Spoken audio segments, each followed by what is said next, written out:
நிறைய வாக்குறுதி நிறைவேற்றல. நாங்க இப்போ 297 வாக்குறுதி கொடுக்கிறோம்.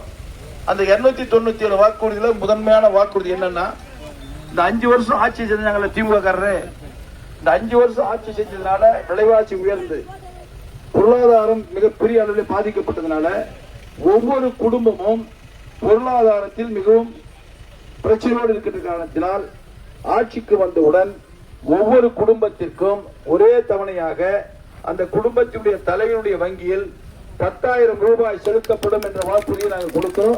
அது ஆட்சிக்கு வந்தவுடன் நிறைவேற்றுவோம். இது ஒண்ணு. இரண்டாவது, திரு ஸ்டாலின் அவர்கள் குடும்ப பெண்களுக்கு 1000 ரூபாய் கொடுக்கணும்னு சொன்னார். 3 வருஷம் கழிச்சு தான் கொடுத்தார். நாங்க இந்த வாக்குறுதி என்ன சொல்றோம்னா, ஜெயிச்சு ஆட்சிக்கு வந்தா 2000 ரூபாய் ஒரு குடும்ப பெண்ணுக்கு கொடுப்போம். 3 வருஷம் கழிச்சு கிடையாது, 3 மாசத்துக்குள்ள ஒவ்வொரு குடும்பத்திற்கும் 2000 ரூபாய் வழங்கப்படும் என்ற வாக்குறுதியை கொடுக்கிறோம். அடுத்தது, ஒரு குடும்பத்திற்கு விலையில்லாத கேஸ் சிலிண்டர் 3, ஒரு சின்ன குடும்பம் தான் வருஷம் வருஷம் கேஸ் சிலிண்டர் காசு கொடுக்காம பயன்படுத்திக்கலாம். அந்த திட்டத்தை கொடுக்க இருக்கிறோம்.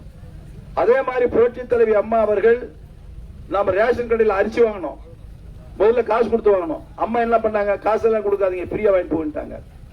அதே போல அந்த அரிசியோட இப்ப மீண்டும் ஆட்சிக்கு வந்தா 1 கிலோ பருப்பும் 1 கிலோ எண்ணெயும் ஒவ்வொரு மாசமும் இலவசமாக வழங்கப்படும் என்ற வாக்குறுதி கொடுக்கிறோம். இப்படி பல வாக்குறுதிகள் கொடுக்கிறோம்.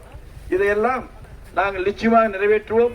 எனவே உங்களுடைய மேலான வாக்குகளை இரட்டை சின்னத்திலே வாக்களித்து வெற்றியை தேடித்தர வேண்டும் என்று பணிவன்போடு கேட்டுக்கொண்டு விடைபெறுகிறேன். நன்றி, வணக்கம்.